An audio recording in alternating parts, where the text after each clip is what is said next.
Salut les gens, aujourd'hui vidéo de comment s'informer sur la slow fashion. Déjà, qu'est-ce que la slow fashion? C'est l'inverse de la fast fashion. Oui, ça aide vachement. Non, la fast fashion, c'est les boutiques que je vous dis, Zara, H&M, Bershka, Primark, qui vont produire énormément de vêtements de mauvaise qualité que vous allez acheter pour très peu cher et que vous allez jeter 2-3 mois après pour en racheter d'autres. C'est ça la fast fashion. Et la slow fashion, au fait, c'est une idée de une consommation de la mode plus responsable. Soit en achetant du neuf de meilleure qualité, fabriqué dans des bonnes conditions, avec des matières plus responsables, et du coup que vous allez garder dans le temps, soit de la seconde main qui va au fait favoriser un circuit circulaire. Acheter, mettre, revendre, acheter, mettre, revendre, circulaire, un cercle. Et aujourd'hui, je vais vous montrer les différents médias, les différents supports où vous pouvez vous informer là-dessus. Je sais que c'est pas évident pour tout le monde, voilà, de connaître les bons labels, à connaître justement pour acheter plus éthique, savoir vers qui aller. Ça peut être un peu flou, du coup voici différentes façons de s'informer sur la slow fashion. Alors premièrement, il y a les chaînes YouTube. La première chaîne que je vais vous conseiller, c'est la mienne. Abonnez-vous, mettez la cloche, qu'est-ce que vous faites encore là? Je plaisante, mais vous vous doutez bien que ma chaîne, c'est une chaîne où on va parler justement de mode de vie plus responsable, c'est ce que j'essaye de faire au mieux dans mes vidéos. Du coup c'était le petit instant promo. Sinon plus sérieusement, pour arrêter de parler de ma magnifique personne, une youtubeuse que je vous conseille de suivre, c'est Clara Victoria, notamment si vous êtes intéressé par la seconde main. C'est la reine du vintage et il y a différentes vidéos où justement elle montre comment chiner ou chiner pour pas trop cher. Elle a fait un petit tour de France de friperie et elle continue à en faire. Elle a aussi fait une vidéo avec différents tips écolos et ce que j'aime bien avec elle, elle a une bonne vibe de vouloir vous aider et il n'y a pas un côté culpabilisateur.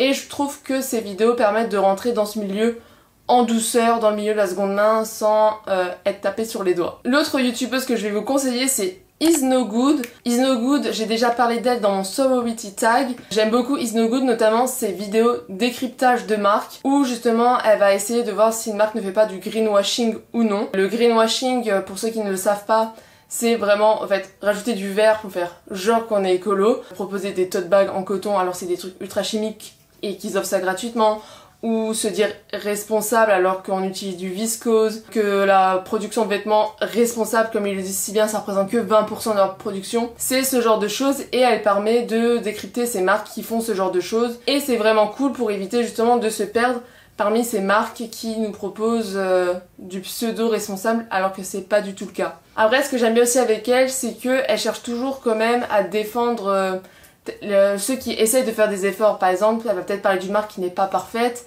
et elle va dire bah peut-être cette marque plus tard va faire des efforts à l'avenir, va changer ci ou ça. Elle arrive vraiment à faire la part des choses et c'est super cool. Et du coup ça permet aussi de un peu déculpabiliser les consommateurs qui pensaient bien acheter alors qu'en fait c'est eux qui se sont fait berner. La prochaine youtubeuse que je vais vous conseiller, c'est My Better Self. Alors My Better Self, elle est surtout connue pour ses vidéos de développement personnel, mais elle a notamment fait des séries de vidéos pour une mode plus responsable, notamment sur la fast fashion en parlant de H&M, Zara et Mango, et de l'ultra fast fashion en parlant du groupe Boohoo avec Pretty Little Thing, Nasty Gal. Si vous savez pas ce que c'est l'ultra fast fashion, bah du coup je vous invite à aller voir sa vidéo qui est très complète. Et vraiment, c'est quelqu'un de base qui consomme depuis assez récemment des choses plus responsables et justement on suit un peu avec elle son développement par rapport à ça, à comment elle a changé sa manière de consommer la mode. Et en plus elle est vraiment engagée là-dessus, elle a même créé une marque de lingerie qui s'appelle je ne sais quoi, qui est vraiment très transparente et vraiment le plus responsable possible. Et la dernière youtubeuse que je vais vous conseiller, c'est You Make Fashion, qui va parler du coup de mode mais aussi de mode de vie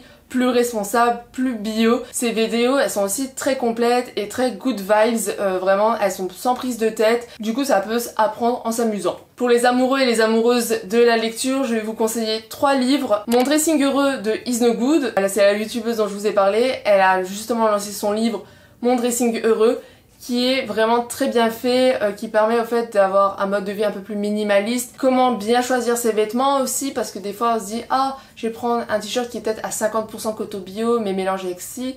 Mais au fait c'est moins polluant de prendre du coton traditionnel. Il y a plein de choses comme ça qui permettent d'avoir un dressing plus minimaliste, plus responsable pour la planète. Et c'est vraiment très bien fait, c'est très ludique, il est très joli. et bravo à elle pour son livre. Je vais aussi vous conseiller Changeons de mode de Mathilde Lepage. Mathilde Lepage, je vais vous en parler un peu d'elle après. Elle a lancé son livre Changeons de mode, qui est très bien fait et surtout très joli. Elle a vraiment des illustrations qui permettent que ça soit très ludique, dans un univers très rose, c'est très mignon. Et vraiment ça explique vraiment un peu plus en profondeur pourquoi le milieu de la mode est aussi polluant, comment changer de mode de vie, et ça pose justement toutes ces questions et elle essaye au mieux d'y répondre. Et celui-là, il est je pense un peu plus dur dans le sens, il est moins good vibes. Fashionopolis, le vrai prix de la mode et de ce qui peut la sauver, de Dana Thomas. Pourquoi je dis qu'il est plus dur? Là on va vraiment s'attarder ce qu'il y a derrière nos vêtements, l'exploitation humaine, comment les tissus polluent énormément, les transports, ce genre de choses. C'est un peu plus dur, on va peut-être trouver ça culpabilisateur, mais des fois je pense qu'il faut, désolé l'expression, mais il faut un peu une claque dans la gueule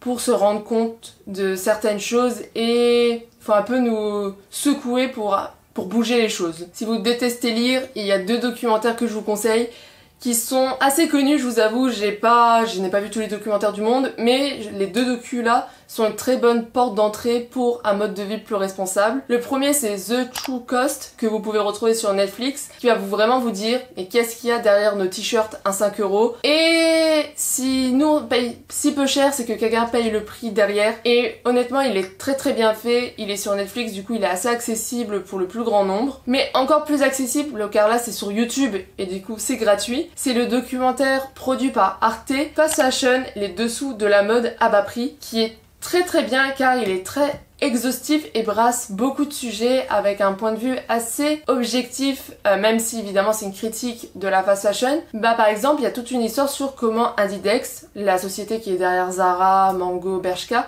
a été créée. Vraiment un côté historique assez intéressant, comment ils avancent, comment ils font leur collection, pourquoi ce système-là est problématique, aussi par rapport à Boo, qui font quand même des robes à 15 pounds, fabriquées en Angleterre, comment ça se fait que ça soit si peu cher, et du coup il y a c'est aussi ces dessous derrière justement ces vêtements, et la mise en scène, de toute façon Arte sont vraiment très très forts dans les documentaires pour qu'on reste en haleine. Et dans ce documentaire j'ai beaucoup apprécié la partie où on parle des influenceurs et des influenceuses qui gagnent énormément d'argent dans leur communication, alors que derrière les personnes qui fabriquent les vêtements sont rémunérées vraiment à des petites miettes de pain. Du coup, ça brasse énormément de choses et je vous le conseille, et il est gratuit sur YouTube.